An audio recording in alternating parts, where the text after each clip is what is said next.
Here's a bit of a hot take for you. While hands are the hardest thing to draw, the hardest thing to render is fabric. Cloth is made up entirely of moving parts, and I don't know about you, but to me, learning to paint clothing was probably the hardest part of learning to paint anything, especially before I learned to simplify the process. So that is exactly what we're gonna do today. We're gonna take a look at simplifying the process of how to draw clothing and fabric digitally. We've all watched a million videos and read a whole bunch of books that teach us how to draw every single fold that exists. So I'm not gonna sit here and repeat all of the basics of painting fabric. If you don't know it, make sure you go learn that, because in today's video, we're gonna talk about making the process efficient. In fact, I did a video about the basic folds back in May last year. I'll leave it up here, check that out. But today I wanna talk a little bit about making the process a lot easier. Today I'm going to share with you 4 techniques that will really help you quickly populate fabric with believable folds and how to render them quickly and easily. And hopefully by the end of this video you will have a completely new workflow for painting fabric like I do. Thanks so much to Ms. Aurel on Discord for requesting this video. I really hope it helps. And if the rest of you guys find this video helpful and enjoy it as well, please remember to like and subscribe. Comment below your favorite tip from this video, or just any good tips you have for painting clothing, because I'm sure everyone can learn from your experience. And finally, come say hi on socials. But without much further ado, let's dive into my top 4 tips to painting clothing beautifully and efficiently.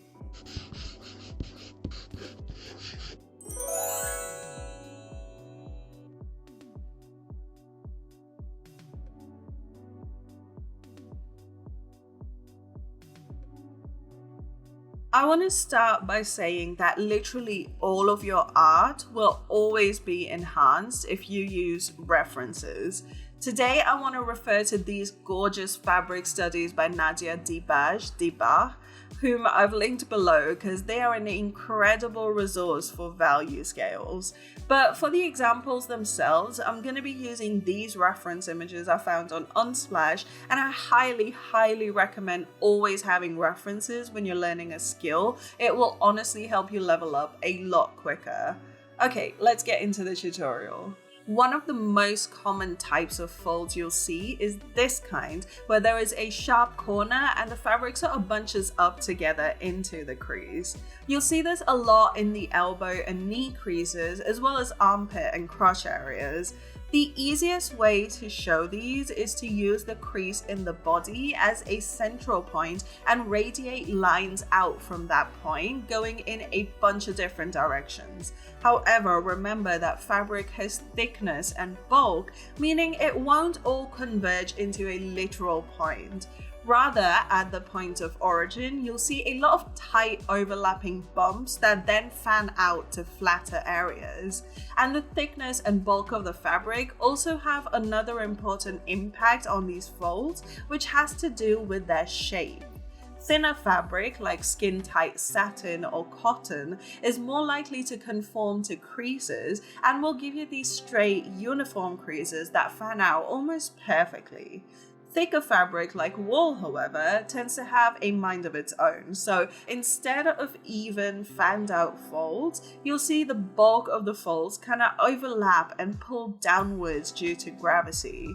When it comes to rendering these, there is one thing to keep in mind. These folds are essentially cones that originate at one point and are squashed and stretched against each other. So if we just render the one cone, it is easy to duplicate it and warp it into place. Again, I'm keeping the points of the cones together, but a little further in from the actual crease, because again, fabric never converges onto a single point.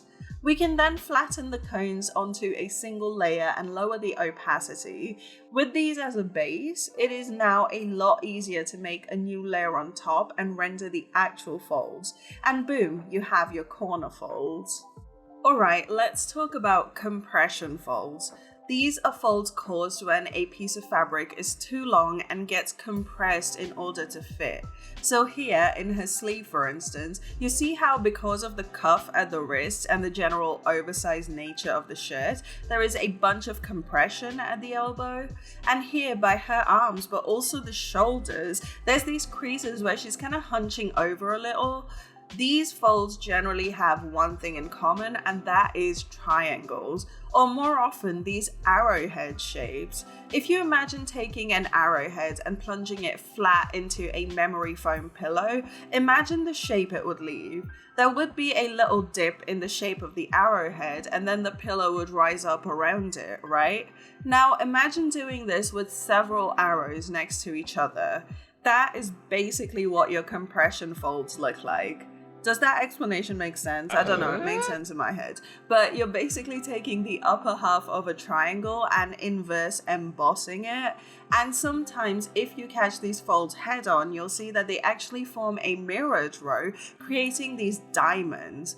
These are called accordion or zigzag folds, I believe, but feel free to correct me if I'm wrong.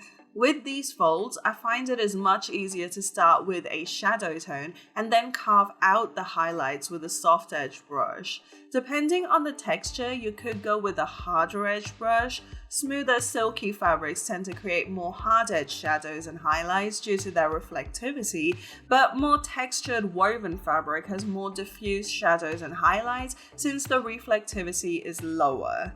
That has nothing to do with the folds, just something to keep in mind when you're rendering fabric. This tip is actually inspired by an unusual source. It was actually a video by Alex Konchevsky, who by the way is an incredible animator and illustrator, but he had this video where he animated a falling leaf, and the actual path of the leaf was what clicked in place for me, the patterns of highlight that you see in a lot of folds. You see how the leaf goes from side to side but raises up a little at the ends before going further down to the other side? Well, this to me feels like how the highlights work on spiral folds. These are the folds that occur when fabric wraps around something cylindrical. See how the highlights oscillate from side to side, but they kind of go up at the outer edges before sliding back down to the next fold?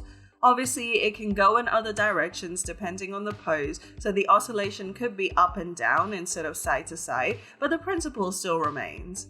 You'll see this type of fold a lot in the sleeves and trouser legs, especially if they are nearly skin tight but have a bit of extra fabric. It will just kind of form these tube folds that wrap around the arm or leg, and depending on how much extra fabric there is, the folds can really squash up close to each other, giving us the falling leaf animation path.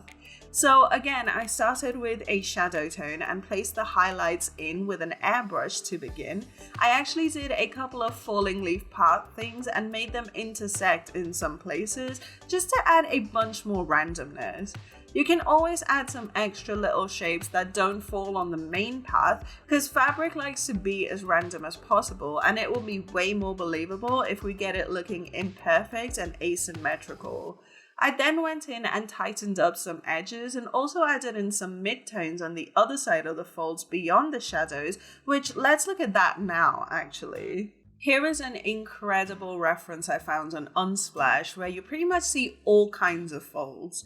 Looking at the pipe folds up here, those seem pretty straightforward to render because it's basically a bunch of cylinders that sit side by side and their shadows kind of melt into each other. So you just pick a light direction and render each fold as if it were a cylinder, and that's pretty much it. There's shadows on either side and a highlight in the middle, and even lines of midtone on either side of the highlight that leads to the shadows. The hard folds to render, however, are the interlocking kind. The compression zigzag folds or the spiral folds. We've already seen a rough idea of how to sketch these in, and perhaps how to render them individually. However, when it comes to putting them together onto a piece of clothing, that is where I get stumped most often, because I found it was quite difficult to know where to place hard edges and where to just blend them out. Well, as it turns out, there is a very simple system to placing hard versus soft shadows and highlights. All you need to remember is BHFS. BHFS, babies have fun sometimes. It stands for bendy equals hard edges, flat equals soft edges.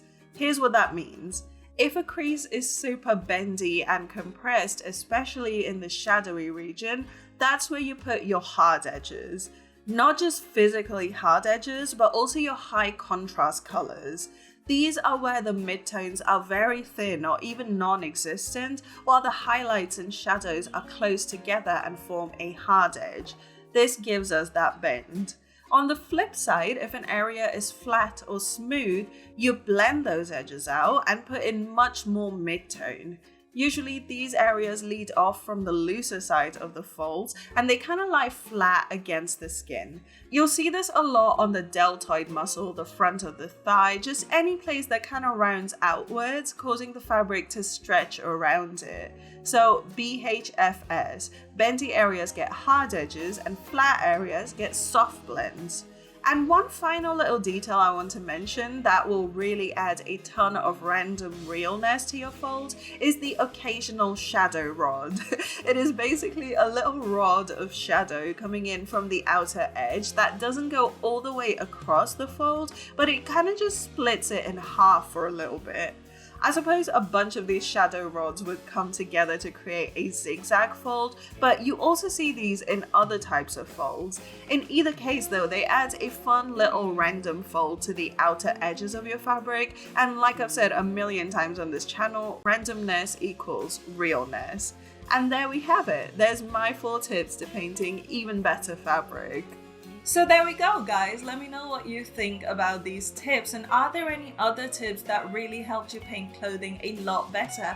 Make sure you share them in the comments below so we can all learn from your experience. Thank you so much again to Ms. Rel for requesting this video. I really hope it helped and that it was everything you've been looking for. And if the rest of you guys found this video helpful and enjoyable as well, please do remember to like and subscribe. And also obligatory reminder that my brush pack is now available on Patreon and Gumroad. It is the extended brush pack with over 60 brushes, and you can grab it and support the channel. Also, thank you so much to everyone who's already grabbed these. You make my heart sing. Okay, yeah, that's about all I have to say today. So thank you guys so much for hanging out with me. I really hope you've enjoyed it as much as I have. If you're looking for another rendering tutorial type thing, I did a video a while back on how to render dramatic light. I really think you'll enjoy it, so check that out down here.